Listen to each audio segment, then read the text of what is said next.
நமஸ்தே. இன்றைக்கி விஷாரத் பூர்வார்த்தில் இருந்து நிர்மலா உபன்யாஸ் பார்க்கலாம். அதில் வந்து டிப்பனி பாருங்கள். रुक्मिणी मुंशी प्रेमचंद जी हिंदी उपन्यासों का सम्राट माने जाते हैं. मुंशी प्रेमचंद जी வந்து ஹிந்தி உபன்யாசத்திலே சாம்ராட் மீன்ஸ் ராஜாவுக்கெல்லாம் ராஜாவாக நினைக்கலாம். நிர்மலா உனக்கா ही लिखा अनुपम उपन्यास है. நிர்மலா வந்து அவர் எழுதின ஒரு அனுப்பம் மீன்ஸ் ரொம்ப அழகான ஒரு உபன்யாசம். रुक्मिणी का पात्र इसी उपन्यास का पात्र है. रुक्मिणी கேரக்டர் தான் இந்த உபன்யாசத்தில் ஒரு முக்கியமான ஒரு கேரக்டர். रुक्मिणी वकील तोताराम की बहन है. रुक्मिणी வந்து வக்கீல் தோத்தாராமனுடைய சிஸ்டர். वह विधवा है. அவங்க வந்து விதவை. वह वकील के घर में स्थायी रूप में रहती है. அவள் வந்து வக்கீலினுடைய வீட்டில் ஸ்தாயி மீன்ஸ் ஒரு பர்மனெண்ட்டாக ஒரு ஆள் எப்படி இருப்பாங்களோ அது மாதிரி இருக்கிறாங்க. वही तोताराम के परिवार का निर्वाह करती है. அவள் தான் தோத்தாராமனுடைய ஃபேமிலியை வந்து நிர்வாகம் மீன்ஸ் அதை வந்து ரன் பண்ணிகிட்ருக்கான். तोताराम अपनी कमाई करके उसी के पास देते हैं. தோத்தாராம் என்ன பண்ணுறாரு, தான் வந்து கமாய் மீன்ஸ் எவ்வளோ சம்பாதிக்கிறதோ அது எல்லாத்தையும் रुक्मिणी கிட்ட கொடுத்துட்றாங்க. जब निर्मला घर में आती है तब तोताराम अपनी कमाई उसके हाथ में देते हैं. நிர்மலா வந்து எப்போ வந்து வீட்டுக்கு வந்துடுறாலோ அப்போவே தோத்தாராம் என்ன பண்ணுறாரு, தான் என்ன சம்பாதிக்கிறதோ அது எல்லாத்தையும் வந்து அவகிட்ட கொடுத்துட்றாங்க. तो रुक्मिणी को गुस्सा आता है. அதை பார்த்துட்டு रुक्मिणीக்கு கோவம் வருது. रुक्मिणी निर्मला को पसंद नहीं करती. அப்போத்துலேருந்து நிர்மலாவை கொஞ்சம் பார்த்தா பிடிக்கிறதில்ல. इसलिए मनशाराम जियाराम और सियाराम को निर्मला के खिलाफ भटकाती है. இதனால் மன்ஷாராம் ஜியாராம் சியாராம் இவங்க 3 பேரையும் நிர்மலா கிலாஃப் மீன்ஸ் அவங்கள வந்து எதிர்த்து என்ன பண்ணுறாங்க, பட்கார் மீன்ஸ் எதனா ஒன்று பேசிக்கிட்டே இருக்கிறது. அக்சரம் निर्मला के साथ झगड़ती है. எப்போ பார்த்தாலும் நிர்மலா கூட சண்டை போட்டே இருப்பான். मुंशी तोताराम अपने बड़े बेटे मनशाराम को हॉस्टल भेज देते हैं.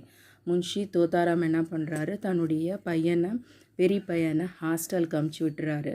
रुक्मिणी निर्मला को ही दोषी ठहराती है. रुक्मिणी என்ன பண்ணுறா, நிர்மலாவை தான் எல்லா இந்த குற்றத்துக்கு அவள் தான் காரணம் அப்படின்னு சொல்லிட்டு சொல்கிறான். मुंशी जी निर्मला और मंशा को लेकर शक करते हैं. मुंशी जी என்ன பண்ணுறாரு, நிர்மலா மன்ஷாராம் அவங்களுடைய ரிலேஷன்ஷிப்பை ஷக் மீன்ஸ் டவுட் பண்ணுறாரு. மகர் रुक्मिणी को ऐसा संदेह नहीं होता. ஆனால் रुक्मिणीக்கு வந்து அந்த மாதிரி ஒரு சந்தேகம் கிடையாது. इस ओर से उसका दिल साफ है. இந்த மாதிரி பார்க்கும்போது அந்த அம்மாவனுடைய மனசு ரொம்ப க்ளீனாக இருக்குது. மன்ஷாராம் பீமார் பட் ஜாத்தா है. மன்ஷாராம் வந்து ஃபீவர் வந்துடுது. டாக்டர் का देते हैं कि ताज़ा खून देने पर ही மன்ஷாராம் बच सकता है. பீமாரா அவனுக்கு வந்து உடம்பு சரியில்லாத பார்த்துட்டு டாக்டர் சொல்கிறாரு, அவங்களுக்கு வந்து பிளட்டு யாருன்னா கொடுத்தீங்கன்னா மன்ஷாராம் கண்டிப்பாக பழச்சிடுவோம் அப்படின்னு. அப்போ நிர்மலா என்ன பண்ணுறான், நிர்மலா अपना खून देने के लिए अस्पताल जाती है. நிர்மலா வந்து தன்னுடைய பிளட்டை கொடுக்கறதுக்காக ஹாஸ்பிட்டல் போகிறான். इस संदर्भ में रुक्मिणी को निर्मला पर पहली बार दया आती है. இந்த நிகழ்ச்சி நடக்கும்போது ருக்மிணிக்கு வந்து ஃபஸ்ட்டு நிர்மலா மேலே ஒரு கருணை வந்துடுது. தயா மீன்ஸ் கருணை வந்துடுது.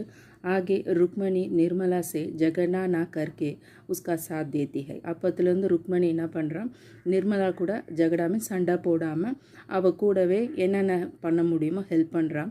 நிர்மலா एक कन्या को जन्म देती है. நிர்மலா வந்து கன்யா மீன்ஸ் ஒரு பொன் குழந்தைய வந்து பிறக்குது. रुक्मिणी बच्चू को पुचकारती है.